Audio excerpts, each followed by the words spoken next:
Hello, today we will talk about the Diphoterine solution.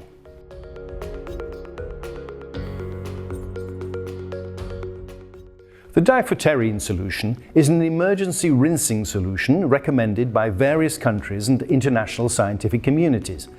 We present both its spectrum of activity and its mechanism of action.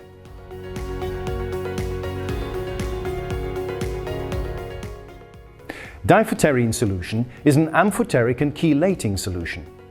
It is versatile and acts on all irritant and corrosive chemicals.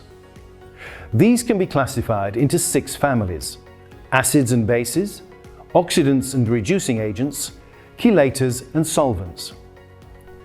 The advantage of this solution is that it supports a single protocol for all the chemicals on your site. However, it is less effective for fluorides in acid mediums, such as hydrofluoric acid. In the event of an accident with this product, choose the hexafluorine solution. It is specific to this type of chemical and acts on both corrosive acid ions and toxic fluoride ions.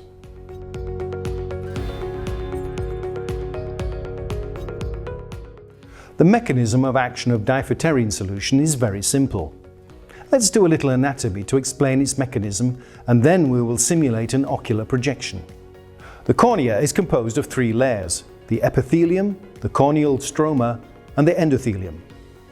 When a chemical is splashed into the eye, only a small volume will come into contact with the surface of the cornea.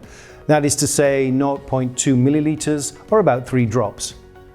This small volume is sufficient to cause a burn. In case of eye contact with a corrosive product, the penetration of the chemical starts after only 10 seconds. At first, the epithelium is resistant. After 10 seconds, the chemical penetrates the epithelium. At this stage, the chemical is in contact with the sensory nerves and the victim usually experiences severe pain. However, there is still no irreversible damage. The endothelium is not affected. After 30 seconds, the chemical penetrates the corneal stroma. Its structure, made up of collagen fibers, is affected. The victim will have visual disturbances, such as blurred or whiteout vision. It is quite possible that the victim will panic and feel severe pain. But fortunately, the damage is still not irreversible. The endothelium is still intact. After 60 seconds, the lesion can turn irreversible when the chemical comes in contact with the endothelium. By definition, if the endothelium is destroyed, it is permanent.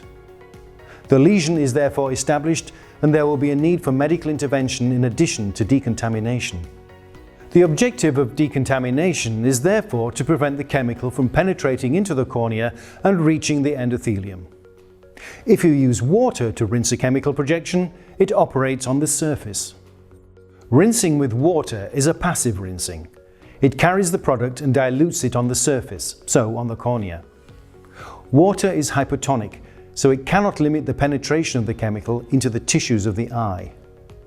This hypotonicity of water can be harmful in the context of a chemical burn. It carries the chemical further into the eye and thus brings it dangerously close to the endothelium. If you are using water to rinse an ocular chemical burn, the standard is to rinse within 10 seconds of the splash. As we have seen, this is the maximum time during which the epithelium will resist. It is essential to rinse mechanically for at least 15 minutes with a flow rate of 6 liters of water per minute. If you act beyond 10 seconds, the chemical has already potentially created a lesion. It has penetrated the cornea. On the other hand, if you apply the Diphoterine solution, you can remove the chemical on the surface by rinsing, as it is a liquid solution, like water. But the Diphoterine solution goes further. It limits the spread of the chemical in the tissues as it is hypertonic. In fact, it is more saline than the eye and the skin. If you apply the Diphoterine solution, it stops and removes the chemical. This quickly stops the pain. Continue rinsing, even if you no longer feel any pain.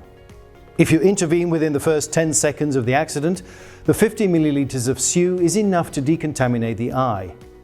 If the chemical has already penetrated deep into the eye, it must be drawn out to stop the destructive action. To achieve this effect within the first minute, 500 milliliters should be used. Higher volumes of the solution will be needed if you exceed this time limit. Thus, Diphoterine permits to drag the chemical to the outside to prevent it from reaching the endothelium. When decontamination cannot be carried out on time and the endothelium is reached, emergency services and hospitals can rely on the properties of the Diphoterine solution to limit the severity of the lesion. The spectrum of activity of the Diphoterine solution and its mechanism guarantee effective rinsing against all types of chemical spills, whatever their nature. There is one exception: hydrofluoric acid or fluorides in an acid medium. For such projections, the hexafluorine solution is the best option. Thank you for your attention. We remain at your entire disposal for any information concerning your safety around chemicals. Prevor is a company of researchers who want to bring solutions to their customers to reduce the frequency and severity of chemical accidents through their technological innovations.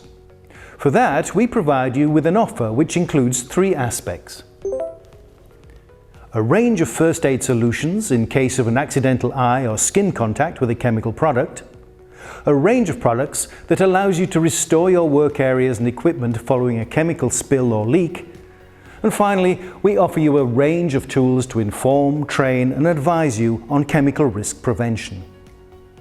Our mission? To be your partner on the broad topic of chemical risk prevention.